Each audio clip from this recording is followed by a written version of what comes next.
Time now for sports on 104.7 The Cave. Here's Ned Reynolds.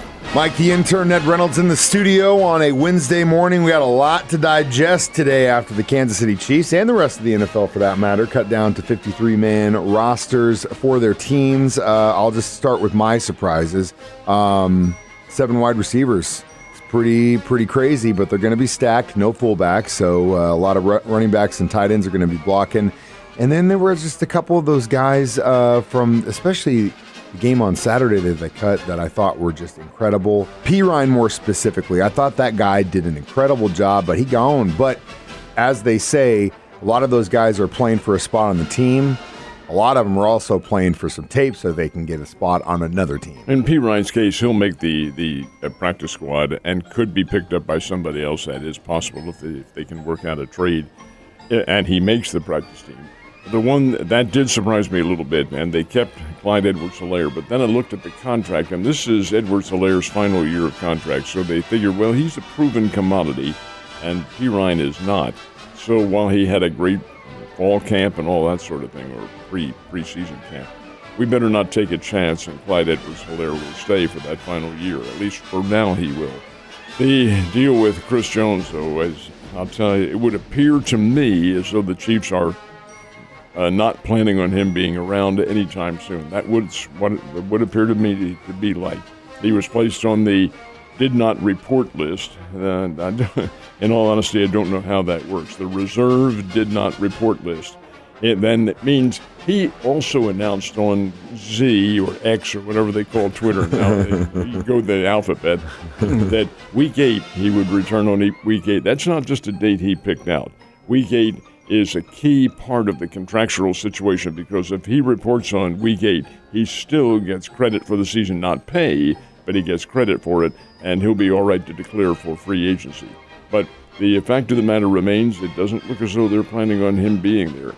Did make a trade yesterday, and that was a very interesting one. Got the kid from the Las Vegas Raiders, who is 6'4", 330 pounds. And that's a force in terms of physical size, but is he a Chris Jones? No, probably not, but we'll see what happens. Did keep Clyde Edwards-Helaire, did keep Justin Ross, and that's a very surprising move to me. Not that Ross can't play, but that he does have the injury problems, and one of them, a neck fusion, that can produce some difficult time. Well, but maybe not. Maybe everything will be just fine, and the receiving corps should be very good. This will be a good team, Mike. There's no question about it. It's a basic return of last year's 53 players with some additions in there. Cam Jones out of Indiana making a linebacker. That's big. That's another thing. They kept a lot of linebackers in that roster as well. So we'll see what happens. I think that had a lot to do with depth, but we will see what happens with the Kansas City Chiefs when they play the Lions a week from tomorrow. Mm-hmm. You think there are any further changes before that game happens? Not impossible, no. With some of the players who were cut by other teams, the Chiefs' brain trust could get together and figure that some of those guys could perhaps fill some voids in the lineup. I don't think it'll be any massive changes, any big name coming in, but yeah, there could be some. As long as the team stays within the 53-player limit, then you're fine. You can do really whatever you want to as far as the free agencies and the players who were waived and so forth and so on. But in terms of big names, unlikely, but you never say never. And it's also possible that Jones could return. I don't think he will, not right now, but it is. Anything's possible with this case. Really absolutely is. When's the waiver wire period stop where these guys, like we pick up some of the guys we did let loose that we want to see on that practice when squad? The season starts. Okay, so hold your breath, fingers crossed, so we get some of those guys back that we liked in the preseason. All right, college football scene the next few days is going to start rolling, and I am excited about that too, my guy. Mizzou begins play tomorrow night. 24 hours, well, not literally 24, probably about 36 hours from now.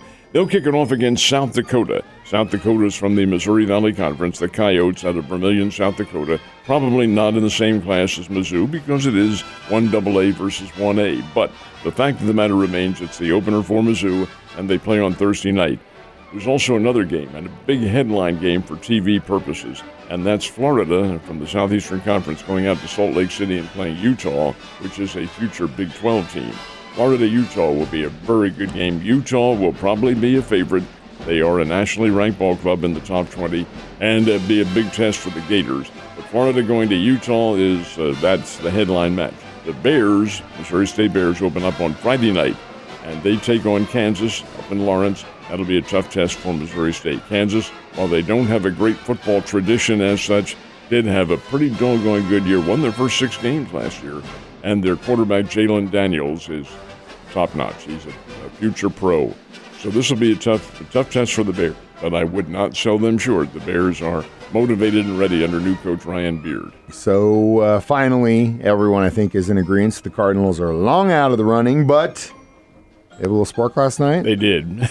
They got a win, of all things, and came from behind to get that win. Trailing 5-3 in the 8th inning, Cardinals rallied for 2 runs against the San Diego Padres, who, in all honesty, while they have a lot of big names and a huge payroll, they aren't very good. They're not together at all. Anyway, 5-5 going into the 9th, got through the 9th inning with no scoring. Top of the 10th inning, San Diego, I just don't understand their game plan at all, not a bit. Couldn't score, top of the 10th, had to start with a runner on second base, the ghost runner, which I don't like.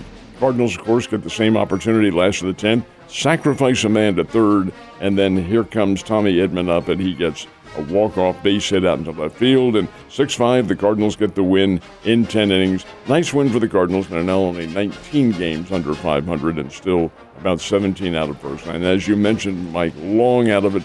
They have not been mathematically eliminated yet, but that's just a matter of days and a matter of math.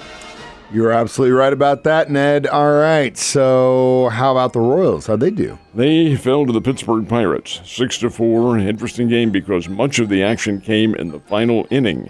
The Pirates had a 2-1 lead over the Royals. Royals came back and tied it, but then the Pirates got 3 runs in the 9th inning, took the lead. Royals came back with a rally of their own in the 9th inning, but it wasn't enough, and Pittsburgh is the winner, 6-4. And the Springfield Cardinals got a win down in Springdale, Arkansas, playing the Northwest Arkansas Naturals. The Springbirds 5, Northwest Arkansas 3, but unfortunately for the Springbirds, Wichita, the team they're chasing, also won last night, so the margin remains the same. Team USA played a very early morning game, like we're, 2-3 in the morning today? They just finished about 5 minutes ago. Yeah, so way before you and I both woke up. But did they win? Oh, well, come on. They're playing Jordan, and this was a fun game for the USA. Jordan qualified for the World Cup. They qualified because they play in one of the weakest regions in the world. Basketball is not indigenous to that part of the country. Yes, they had some American players who are expatriates who live in Jordan now, but come on, you're playing the NBA. 110-62, USA won the game. Now, the fun comes to an end because the USA now goes to the round of 16, the knockout round, and this is one loss and sayonara, and the folks in the NBA would consider that a huge defeat if their team, which is young, these are young players, they're all NBA players, but they're very young. If they did not come through and maybe raise the American flag in all its glory with this competition, I'd be surprised. It's going to get tough. Italy is a good team. Spain is number 1 in the world. The Germany team took the USA, were up by 16 points at one time. These guys can all play, and they're all, or not all, but many NBA players. And the competition is only going to get harder as we go further and further into it, Ned. You have a great day, and I'll see you tomorrow.